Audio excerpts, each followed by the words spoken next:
remember the sound of the rain that night. It wasn't a storm. It was a soft, steady whisper against the windows, like the world was trying to wash something away. I was in my favorite armchair, the one with the faded floral pattern that had held me through so many years. A cup of tea, now gone cold, was on the table beside me. The house was quiet. It was the kind of quiet that feels heavy, that sits on your chest and reminds you that you are alone. The phone rang, sharp and sudden, cutting through the silence. I saw my son, David's, name light up the screen. A little flutter of warmth went through me. He always called on Thursday nights just to check in. It was our ritual. I picked up, smiling already. "Hello, my love. I was just thinking about you." There was a pause on the other end. Not a comfortable one. I could hear him breathing, a little too heavy. "Mom," he said. His voice was tight. Strange. My smile faded. "David, what's wrong? Is it Sarah? Is it Liam?" My mind raced to my daughter-in-law and my 6-year-old grandson. No, they're fine. Everyone's fine." He let out a long breath. "Mom, I need to ask you something. And you have to promise me you'll listen, and that you'll understand." My heart began to beat a little faster. "Of course, David. You can tell me anything. You know that." Another pause. I could almost feel him gathering his courage from miles away. "Mom," he said, his voice dropping to a near whisper. "I need you to pack a bag. Just for a few days. I'm coming to pick you up in an hour." I was confused. "Pick me up? David, it's nearly 9 o'clock. What's this about? Please, Mom," he pleaded. And I heard a tremor in his voice I hadn't heard since he was a little boy, scared of the dark. "Don't ask questions. Just trust me. I need you to come stay with us. Right now." And then he said the words that would change everything. The words that felt like a key turning in a lock I never knew existed. "It's not safe for you to be alone there tonight." The line went dead. I held the phone to my ear for a long time, listening to the dial tone, a dull hum that matched the confusion in my head. Not safe? What could that possibly mean? This was my home. I had lived here for 40 years. I had raised my son within these walls. What danger could possibly be here, in this quiet, familiar space? On a rainy Thursday night. I didn't know it then. But my son wasn't just asking me to leave my house. He was asking me to leave my old life behind. He was about to show me a truth that had been living in the shadows. A secret life that was far closer to home than I could have ever imagined. My name is Margaret. For most of my life, I have been a mother. It is the role that defined me, that gave my days their rhythm and my heart its greatest joys, and my greatest heartache. David is my only child. His father, my Michael, passed away when David was just 10 years old. A sudden heart attack, like a thunderclap on a clear day.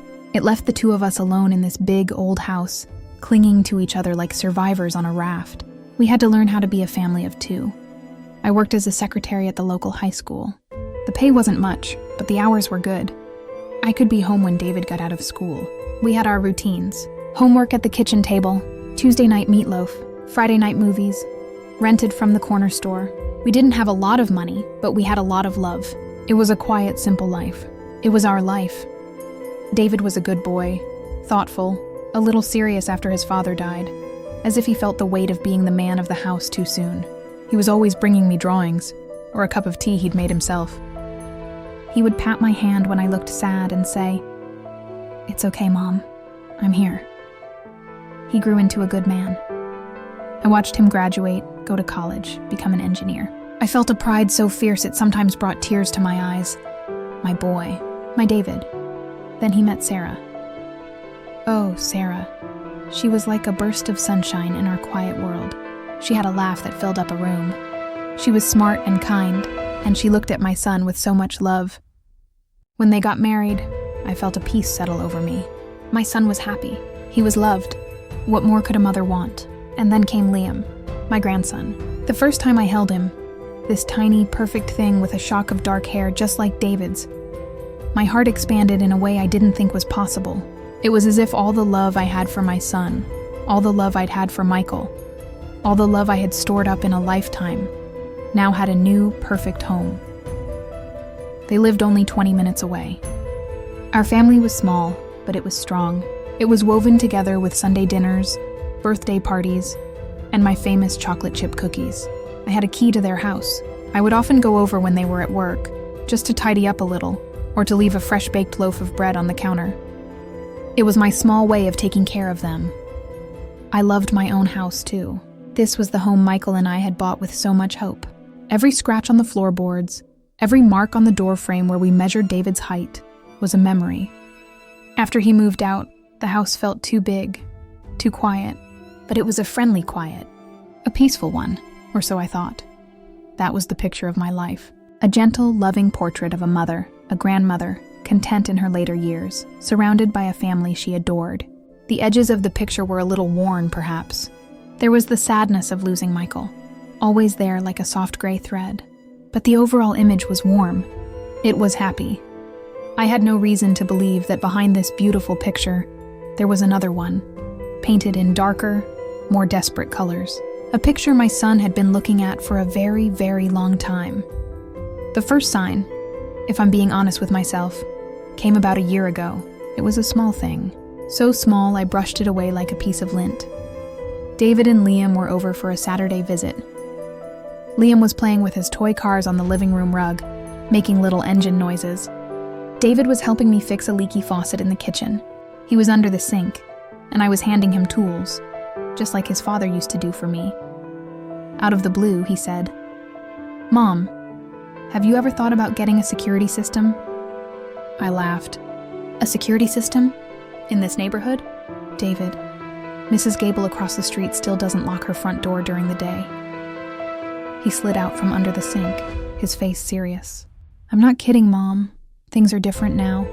It's not as safe as it used to be." "What things?" I asked, handing him a wrench. "The worst crime we have around here is someone stealing the newspaper from old Mr. Henderson's lawn." He didn't laugh. He just looked at me, and for a second, I saw a shadow in his eyes, a worry I didn't understand. "Just humor me, okay? Look into it." I patted his shoulder. "I will, dear. I will." But I didn't. It seemed like such a silly expense, such an unnecessary fear. The next sign was subtler. It was in the way he would sometimes call me, not on our usual Thursday night, but in the middle of a Tuesday afternoon. "Just checking in," he'd say. "What are you up to?" "Oh, just putting the laundry away," I'd say. "Thinking about what to make for dinner." "Good, good," he'd reply, and I could hear the relief in his voice, as if he'd been expecting a different answer. Once, I was telling him about a documentary I'd seen on television about a family living off the grid in Alaska. I thought he'd find it interesting. He went very quiet. Then he asked, Did it show how they managed their finances? How they stayed hidden?" "Hidden?" I said, confused. "No, it was about surviving the winters. It was about building a cabin." "Oh," he said. "Right." Another time, Sarah and I were having coffee. Liam was playing in the next room. We were talking about a vacation they were planning, a trip to the beach. "David's been so stressed about the planning," she said, shaking her head with a fond smile. "You'd think we were planning a military operation instead of a week at the shore. He's so concerned about, well, everything. Itineraries, backups, communications." She sighed. "I keep telling him to relax. It's a vacation," I nodded. "He's always been a planner. Even as a boy, he liked to know what was coming next." But inside, I felt a tiny prick of concern. It sounded like more than just planning. It sounded like anxiety. The most unsettling moment happened about 2 months before Vatientari night. David was helping me clean out the garage. We found an old box of Michael's things. Some old tools, a box of fishing lures, a stack of letters we'd written to each other when we were young. David held one of the letters, the paper yellow and fragile. He had a strange look on his face. "You and Dad," he said softly. "You were so open. Your lives are all right here, in these letters, in this house." "Well, of course they are," I said. "Where else would they be?" He looked at me, and his expression was so full of a complicated emotion I couldn't name. It was part sadness, part envy, part something else. Something like fear. "It's just, not everyone has that luxury, Mom," he said, "to have a life that's all in one place." Out in the open, I didn't know what to say. It seemed like such a strange thing to say. What luxury? What was he talking about? The conversation drifted to other things, but his words stayed with me. They echoed in the quiet corners of my mind. A life all in one place. Out in the open. I started to pay closer attention. I noticed the way David would sometimes glance out the window of my house, his eyes scanning the street. Not a casual glance, but a careful, observant look. I noticed that he never talked about his colleagues at work. If I asked, he'd give a vague answer and change the subject. I noticed that he had become very private about his phone. He never left it lying around. It was always with him, face down. I told myself I was being a silly, worried mother. He was a grown man with a stressful job, a family. Of course he had worries. Of course he valued his privacy. But the pieces were there. I just didn't know how to put them together. I didn't know what picture they were supposed to make. The picture, it turned out, was about to be revealed to me in the most shocking way possible. That brings me back to that rainy night. The night of the phone call. After David hung up, I sat in my armchair for a long time, just staring at the rain-streaked window. Not safe. The words circled in my head like trapped birds. A cold dread began to pool in my stomach. This wasn't his usual stress. This was different. This was fear. I made myself get up. My movements felt slow, heavy. I went to my bedroom and took my small weekend bag from the closet. I packed a few days' worth of clothes, my toiletries, my medication. My hands were trembling as I folded a sweater. What was I so afraid of? I didn't even know. I was just closing the zipper when I heard a car pull into the driveway, tires crunching on the wet gravel. The engine cut off. I looked at the clock. It had been exactly 1 hour. I walked to the front door and opened it before he could knock. David stood there, silhouetted against the rainy darkness. He was soaked. His hair was plastered to his forehead, and his jacket was dark with water. He wasn't carrying an umbrella. "Mom," he said, his voice rough. He stepped inside, quickly closing the door behind him and turning the lock. He leaned against the door for a second, his eyes closed, taking a deep breath. "David, you're soaked through," I said, my motherly instincts kicking in despite my fear. "Let me get you a towel." "No time," he said, his eyes snapping open. They were wide, frantic. "Is that your bag? Is that all?" "Yes, but David, please. You have to tell me what's going on. You're scaring me." He came to me and took my hands. His were ice cold. "Mom, listen to me. I need you to come with me right now. Don't ask any questions, not yet. Just come, please." He was pleading with me. My strong, capable son was looking at me with the eyes of a terrified child. I nodded, my throat too tight to speak. I picked up my bag. He took it from me. Okay, we're going to walk to the car. Don't look around. Just get in the passenger seat. I'll put your bag in the back." This strange instruction sent a fresh wave of fear through me. Don't look around? Why? He opened the door and, holding my elbow, guided me out into the rain. I did as I was told. I kept my eyes fixed on his car, parked behind mine in the driveway. I got in. The interior was cold. He threw my bag in the back seat, then got in the driver's side. He started the engine and immediately backed out of the driveway, faster than usual. As we pulled away, I couldn't help myself. I looked back. I looked at my house, the warm, welcoming lights in the windows, the familiar shape of the roof against the dark sky. It looked just as it always had, safe, secure, home. We drove in silence for several minutes. The only sound was the swish of the windshield wipers and the pounding of my own heart. David's knuckles were white on the steering wheel. He kept checking the rearview mirror, again and again. We were about 5 minutes from my house when he suddenly let out a shaky breath. Some of the tension seemed to leave his shoulders. "Okay," he whispered, mostly to himself. "Okay, David," I said, my voice quiet but firm. "I am not saying another word until you tell me what is happening. Right now." He glanced at me, then back at the road. The rain was letting up a little. The world outside was a blur of wet streets and hazy streetlights. He swallowed hard. "Do you remember?" he began, his voice low. "A man named Peter? Peter Rourke?" The name meant nothing to me. "No, should I?" He was a friend of Dad's, from the army. He came to the funeral. I searched my memory. Michael's funeral was a haze of grief and black clothes. I barely remembered my own name that day. I don't think so, David. There were so many people." "He was there," David said, his voice gaining a strange intensity. He came up to me. I was just a kid, sitting by myself crying. He sat next to me. He didn't say he was sorry, like everyone else. He just sat with me. Then he gave me his card. He told me that if I ever needed help, real help, to call him. He said my dad was a good man, a brave man. A faint, fuzzy memory stirred. A tall man with kind, sad eyes. A firm hand on my shoulder. A deep voice saying, "Michael was the best of us, Margaret." But it was like a photograph faded by the sun. I could barely see it. What does this have to do with anything? I asked, utterly bewildered. David took a deep breath. I called him Mom, 6 years ago, when I got the first threat. The word landed in the car like a physical blow. Threat. What threat? I whispered. The company I work for, David said, his eyes fixed on the road.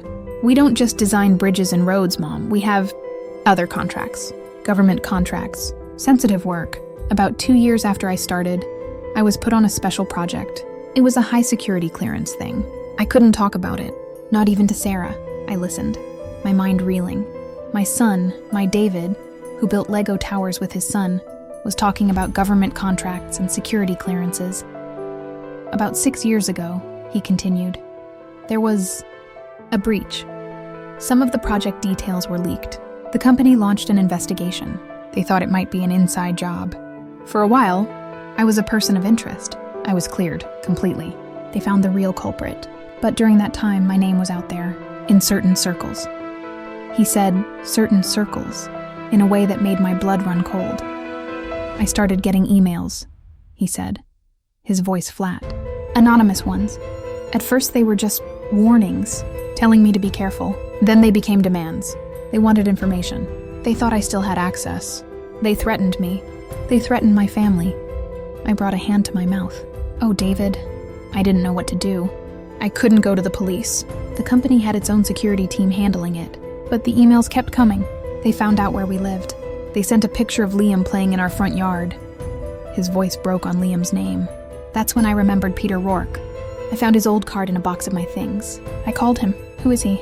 I asked, my voice trembling. He runs a private security firm now.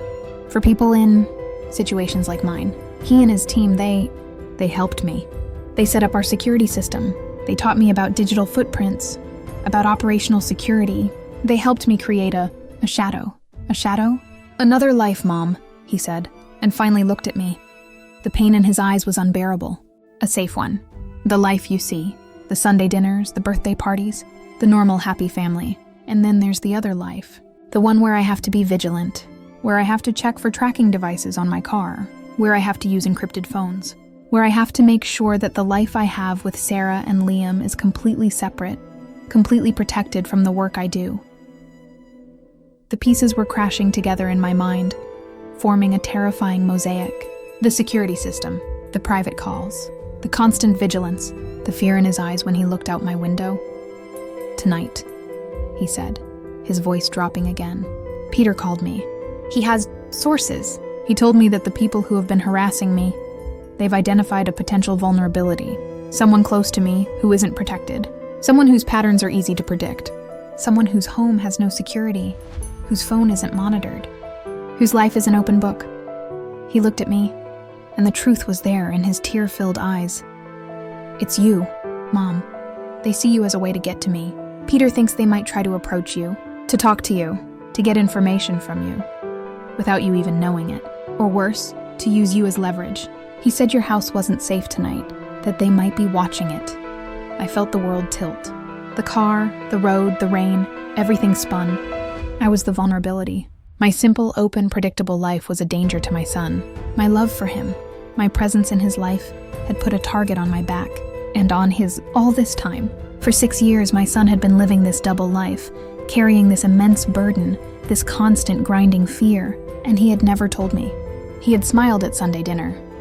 He had hugged me. He had listened to my stories about the garden, all while holding this horrible secret, trying to protect me by keeping me in the dark. The car was quiet.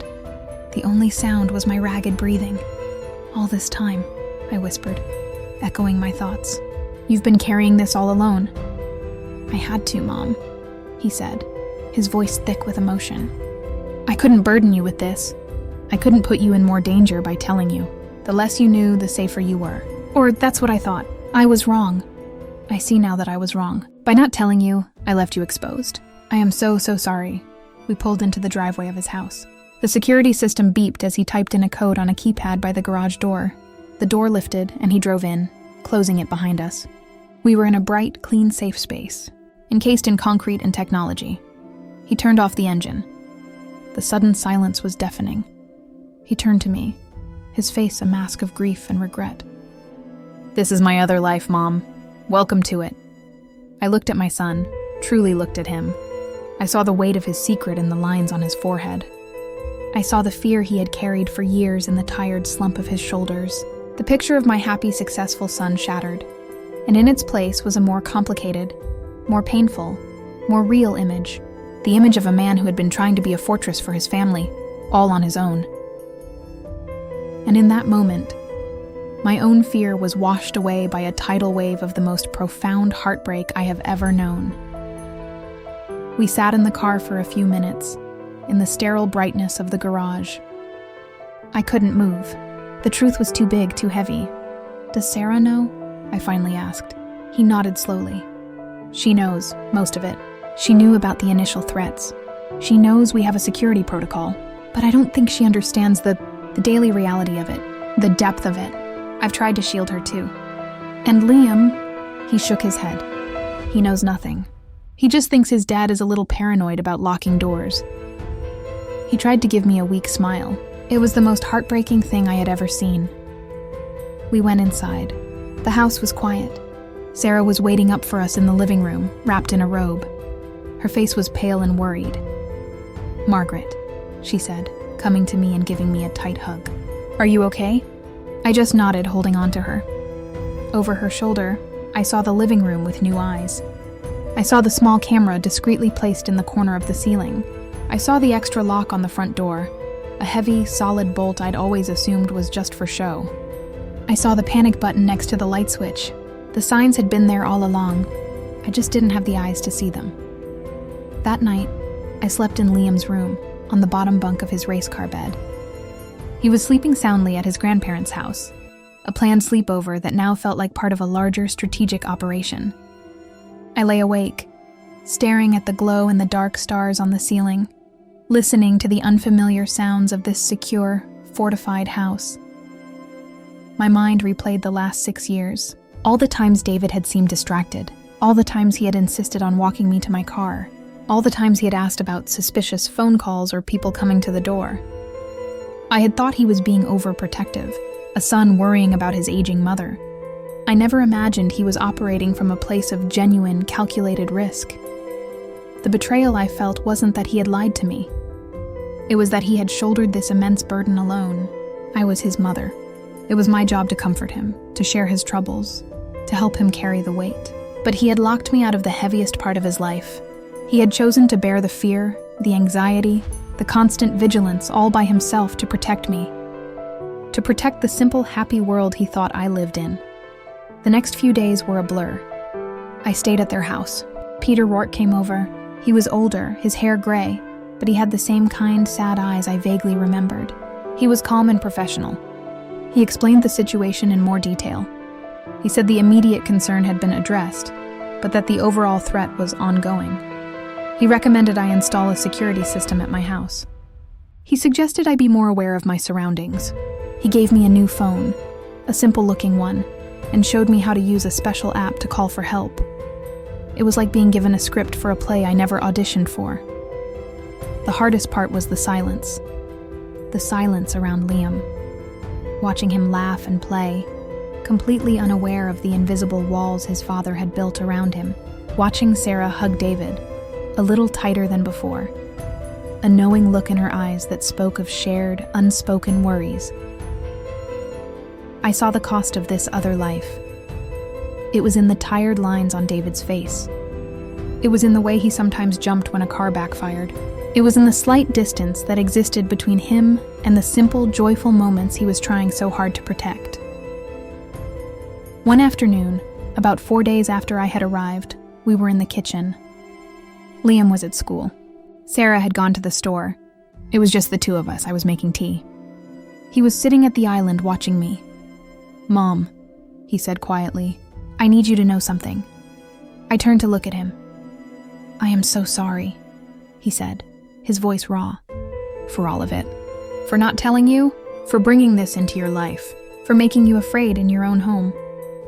I put the kettle down and came to sit beside him. "David," I said, taking his hand. "Look at me." He lifted his head. The guilt in his eyes was a physical weight. "You have nothing to be sorry for," I said, my voice firm despite the tears in my eyes. "You have been trying to protect your family. That is what a father does. That is what a husband does. You learned that from your own father." A tear escaped and traced a path down his cheek. "But I failed you," he whispered. "I was so focused on protecting the family I made, I didn't protect the mother who made me. I left you vulnerable, the one person who has always been my safe harbor, and I left you exposed to the storm." "Oh, my boy," I said, my heart breaking all over again. "You didn't fail me. You were trying to navigate an impossible situation. I am not angry that you kept a secret. I am heartbroken that you had to carry it alone." I squeezed his hand. "From now on, you don't carry it alone. You hear me? I am your mother. That hasn't changed. My job is to help you carry your burdens, even the heavy ones, especially the heavy ones." He leaned forward and rested his forehead on my shoulder, just like he did when he was a little boy, and he cried. Great, heaving sobs that shook his entire body. He cried for the years of fear, for the weight of the secret, for the loss of his own innocence. I held him and I cried with him, for the son I thought I knew, and for the son I was only just beginning to truly understand. It was our turning point. The moment the wall between his two lives began to crumble. Not completely. There would always be parts of his work he couldn't share. There would always be a level of vigilance we would have to maintain. But the burden was no longer his alone to carry. We would carry it together, as a family. A week later, I went back to my house. It looked the same. The familiar armchair, the faded floral pattern, the cold tea stains on the side table. But it felt different. I saw it through new eyes. I saw the windows as potential points of entry. I saw the simple lock on the front door as flimsy. The friendly quiet now felt watchful, but I wasn't afraid. Not in the same way. I had a security system now, monitored by Peter's company. I had my new phone. I had the knowledge. And most importantly, I had the truth. The world was not as safe as I had believed, but my family was stronger than I had ever known. That was 2 years ago. Life is different now. It is quieter in some ways, and louder in others. I still live in my house. I still tend my garden. I still bake cookies for my grandson. But now I always set the alarm when I leave. I'm more careful about what I share online. I pay attention to the cars on my street. I have learned the language of my son's other life. David and I are closer than we have been since he was a boy. The secret is gone. The pretense is over. We talk about real things now. The weight on his shoulders is a little lighter, because he is sharing it with me. He doesn't have to pretend to be the carefree son during Sunday dinner. He can be himself, a man who loves his family fiercely, and who carries a great responsibility to keep them safe. I look at Liam sometimes. As he plays with utter abandon in this world his father has so carefully constructed for him, and I feel a pang. I hope he never has to learn about the shadows. I hope his father's sacrifices will be enough to keep his world bright and simple. I learned many lessons from that rainy night. I learned that the people we love most can have depths we never dream of. I learned that bravery isn't the absence of fear, but the determination to live a good life in spite of it. I learned that sometimes the strongest love is the one that operates in silence, making sacrifices no one else can see. But the most important lesson was this: a family is not just a collection of shared joys and happy memories. A real family is a fortress. Its walls are made not of concrete and alarm systems, but of truth and trust, and the unwavering commitment to carry each other's burdens, no matter how heavy they may be. My son has his other life, a life of shadows and vigilance, but he also has this life, the one with me and Sarah and Liam, the one filled with light and love. And now, finally, I am a part of both.